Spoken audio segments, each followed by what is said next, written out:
What do you have to tell yourself mentally when the ball's just not coming to your side? Every play, I just feel like the ball going to come. Just that play, because the moment you get to thinking the ball not going to come, that's when it comes. So, I stay focused. And, corner is a unique position. You could put a lot of good plays on film even if the ball not coming your way. So, it's different than, receiver or, I don't know, some other positions. But I could always make a highlight every single play. You tweeted out something about the Pro Bowl voting. I'm just curious, since we've got you right here, what is your take on that, considering the way some of you guys have played and the fact that it's not there with the fan votes? That's fine. I know what we do in the secondary. I know other fan bases, they don't like me like that because of what I do on the field. To their favorite receivers and to their fantasy football or whatever they be tweeting and adding me on Twitter about. I'm not really into fantasy, but I know that they parlays and stuff like that. That's what I meant, the parlays and everything. So, it just is what it is. But, it ain't all about Pro Bowl votes and everything.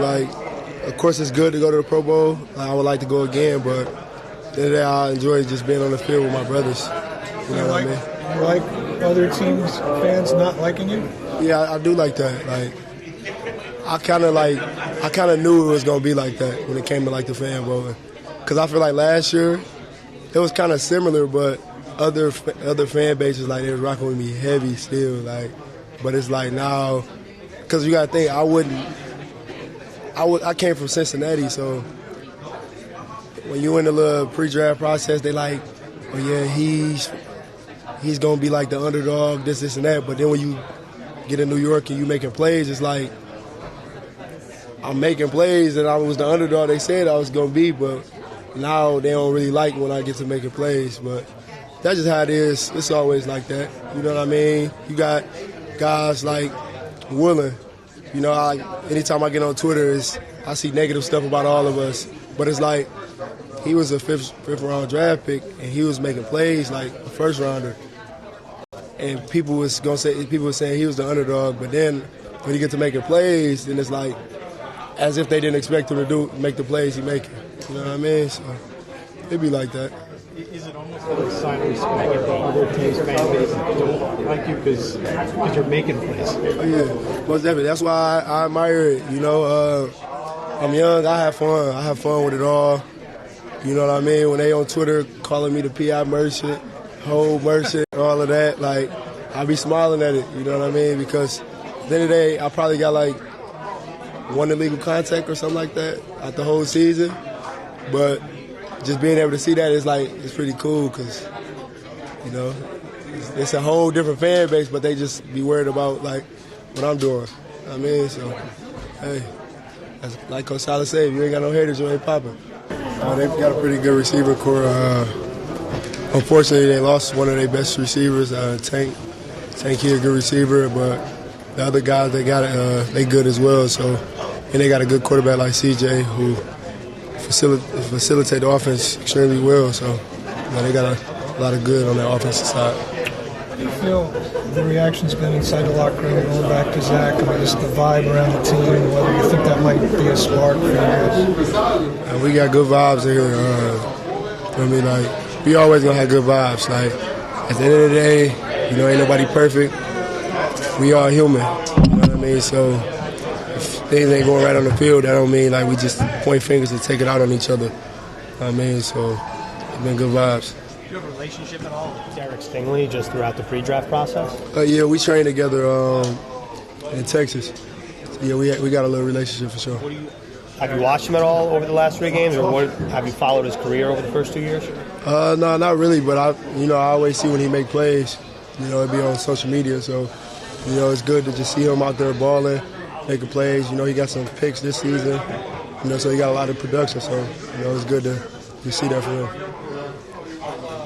Is there someone I assume you were particularly curious about him coming out, see who would be drafted, see how he'd be doing? Is he someone you're naturally going to follow a little more just because you're going to kind of be associated with each other? If I see him, it's because I see him and I admire what he do. You know what I mean? It's not one of those things like just because he was drafted before me or just because we was drafted right with each other. It's one of those things that he's somebody I watch more. Like I focus on me. You know what I mean? So like I said, it's good to see him doing what he's doing on the field for sure. You know, because he's a baller. You know, he make plays. Been doing this since college, but you know, I ain't the type to keep tabs on somebody else. I'm feel 100% confident in it. I didn't really have, much of a reaction. We're trying to figure something out, trying to gain some traction on offense. So, things happen. You just make changes. That's what you do. What do you think about what Stroud has been able to do to start his no surprises there, man. No surprises. He goes about everything the right way. He's a Buckeye. We have a process while you're at Ohio State of, being detailed and just a way that translates to this level. And I think you're seeing that with C.J., but, he's a special player, special person. You can see the way he can command a room. It's really special, and you're seeing that with the way he started his career. And I feel like, he's at the lowest it'll keep growing, man. He's got a lot to, keep building on, which is probably the best part about it, Jeff Ulbrich talked about how he thinks C.J. is like the most poised rookie quarterback he's ever seen. Is that something that he always had when you were playing with him? Yeah, man. He's always in control. He's his feet is always in tune with when he wants to throw. It's something that he drills at so hard, though. So it's no surprise, man. It's the stuff like that happens. You just resort back to your training. That's all it is, man. He's a great trainer. The way he goes about practice.